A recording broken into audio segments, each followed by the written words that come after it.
సాక్షిగా మరి ఆ బతుకమ్మ వేడుకలు చేసుకుంటుంటే మరి మన తెలంగాణ కాంగ్రెస్ మంత్రి ఒక మంత్రి హోదాలో ఉండి కొండ సురేఖ గారు నోటికొచ్చినన్ని మాటలు మరి కేటీఆర్ అన్న గారిని, అదే విధంగా ఫిలిం ఇండస్ట్రీలో ఉండే ముఖ్య సినీ తారలని అనడం జరిగింది.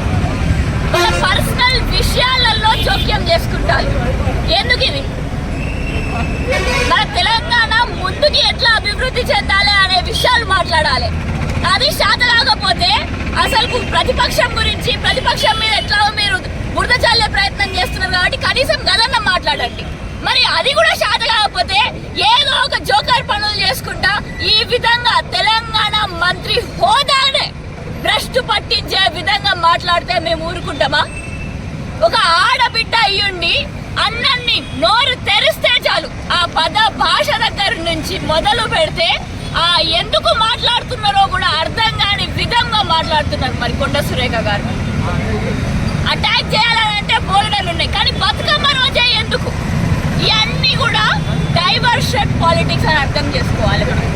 ఎందుకంటే నేడు కాంగ్రెస్ ప్రభుత్వం అధికారంలోకి వచ్చిన తర్వాత 6 గ్యారెంటీలు మొదటి రోజునే ఎన్నో గ్యారెంటీలు అమలు చేస్తామని చెప్పేసి, రైతు రుణమాఫీ చేస్తామని చెప్పేసి మొదటి రోజే సంతకం పెడతామని అన్నారు.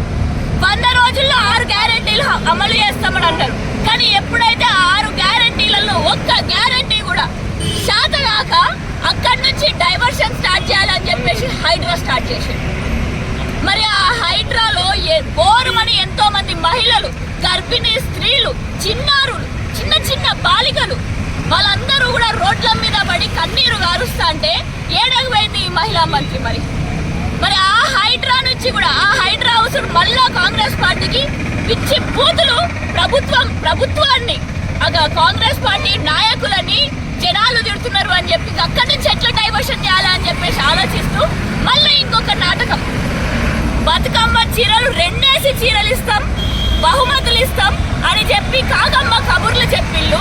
మళ్ళా అదే బతుకమ్మ వచ్చిన తర్వాత మళ్ళా ప్రశ్నిస్తారేమో అని చెప్పేసి చేనేత బిడ్డలకి ఆ చేనేత చీరలు నేయడానికి అవకాశం రాలేదు.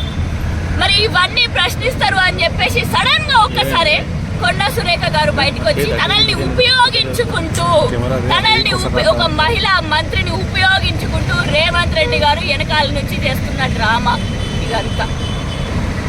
మరి ఈ మహిళా మంత్రులు కూడా వాళ్ళకి ఏది మాట్లాడాలో ఏది మాట్లాడొద్దో అసలు పొద్దుగొడుగు లేదా?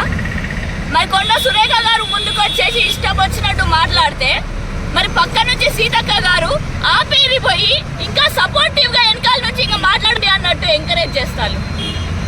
మరి ఈ విధంగా ఇట్లాంటి పదాచారణ వాడుతూ మరి ఒక మహిళ పైన, ఒక కుటుంబం పైన భ్రష్టు పట్టించే విధంగా మాట్లాడితే, వాళ్ళ పరువు నష్టం జరిగే విధంగా మాట్లాడితే, పరువు పోయేది వాళ్ళది కాదు, నేడు పరువు పోయింది కొండ సురేఖ అక్క మీదే పరువు పోయింది.